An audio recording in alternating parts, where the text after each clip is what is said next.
Zika virus খুব বেশি পরিচিত নয় আমাদের কাছে। চারদিকে ডেঙ্গুর প্রাদুর্ভাব, প্রতিদিন ডেঙ্গুতে মানুষ মারা যাচ্ছে। এর মধ্যে হঠাৎ করে জিকা ভাইরাসের প্রাদুর্ভাবের খবর।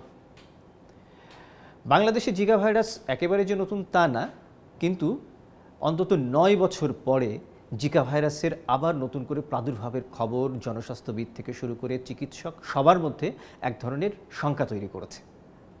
জিকা ভাইরাস আসলে কি ধরনের ভাইরাস এটি কেন ছড়ায়, কিভাবে ছড়ায়?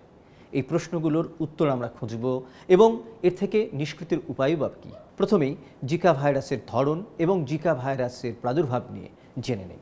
আমরা এই বছর আসলে মাত্র শুরু হয়েছে, কারণ জিকা যেহেতু আমাদের এখানে কোনো প্রাদুর্ভাব ছিলই না, প্রথম কথা। দ্বিতীয় কথা হচ্ছে যে এটার সাইন সিমটম একটু মাইল্ড। এটা তুলনামূলক আপনি যদি ডেঙ্গু এবং চিকুনগুনিয়া চিন্তা করেন, সেই তুলনায় জিকার সাইন সিমটমটা একটু মাইল্ড থাকে। র্যাশ একটু বেশি থাকে, কিন্তু ওরকম সিভিয়ার কোনো সাইন সিমটম খুব বেশি শো করে না। সেজন্য প্রথমেই আসলে আমরা ডেঙ্গি এবং চিকুনগুনিয়া ওইরকমই চিন্তা করি।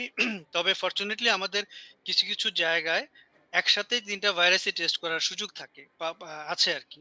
তো তখন ইনসিডেন্টালি আমরা টের পেয়েছি যে এটা জিকা ভাইরাস। আমরা অল্প কিছু জিকা পেয়েছি আরকি। আপনারা জানেন যে জিকা ভাইরাসের ভেক্টর একই।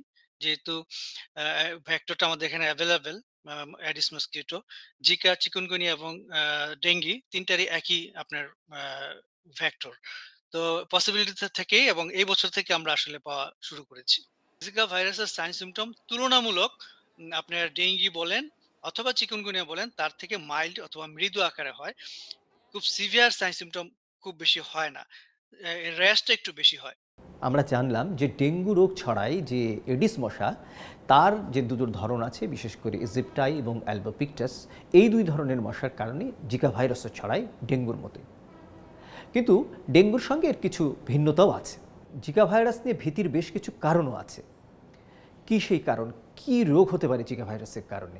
এর প্রভাবই বা মানবদেহে কি? গর্ভবতী নারী যদি জিকায় আক্রান্ত হন, তাহলে তার গর্ভস্থ শিশুর মস্তিষ্কটা ছোট হয়ে যেতে পারে। তাহলে সেই শিশু জন্ম নেওয়ার পরে তার যে বিকাশটা, সেই বিকাশটা মারাত্মক ক্ষতিগ্রস্ত হবে। ব্রাজিলে কিন্তু এটা অনেক বেশি আকারে দেখা গিয়েছিল।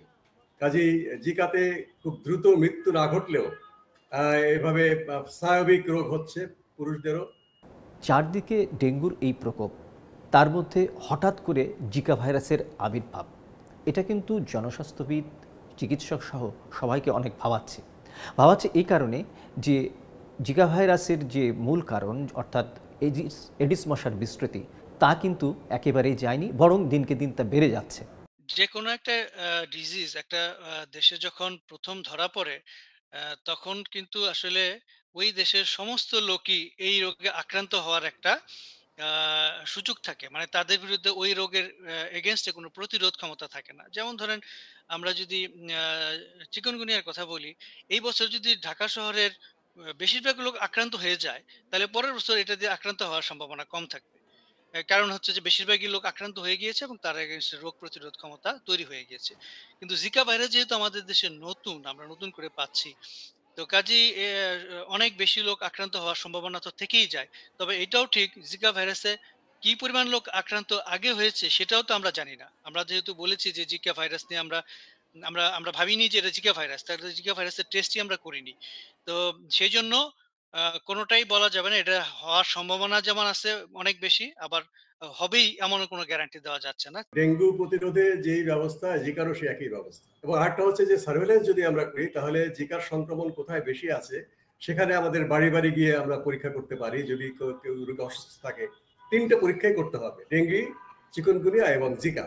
সেটার সার্ভেলেন্সের তথ্য আসলে এবং মশার যে এন্টোমোলজিক্যাল সার্ভেলেন্সের তথ্য থাকলে আমরা যেখানে এখানে রোগী পাবো, সেখানে গিয়েই কিন্তু আমরা আবার ওই ১ কিলোমিটার ব্যাসার্ধের মধ্যে আমরা রোগী খোঁজা এবং মশা খোঁজা এবং ব্যবস্থা নেওয়া।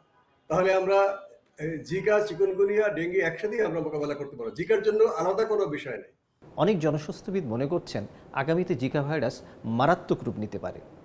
কারণ জিকা ভাইরাস এবং জিকা ভাইরাসের বিস্তৃতির জন্য যে দায়ী এডিস মশা, তার কিন্তু বিস্তার রোধ হয়নি এবং তার কোনো লক্ষণও দেখা যাচ্ছে না। আগামীতেও সেই বিস্তৃতি রোধ করার কোনো পরিকল্পনাও চোখে পড়ছে না। সেক্ষেত্রে জিকা ভাইরাস নিয়ন্ত্রণে মূল কাজটা করতে হবে, সেটা হচ্ছে মশার বিস্তৃতি রোধ করা এবং স্বাস্থ্য ব্যবস্থাকে ঢেলে সাজানো। তা কতটুকু করা হচ্ছে তার উপরে আগামীতে জিকা ভাইরাসের বিস্তৃতি রোধ করা অনেকটাই নির্ভর করবে।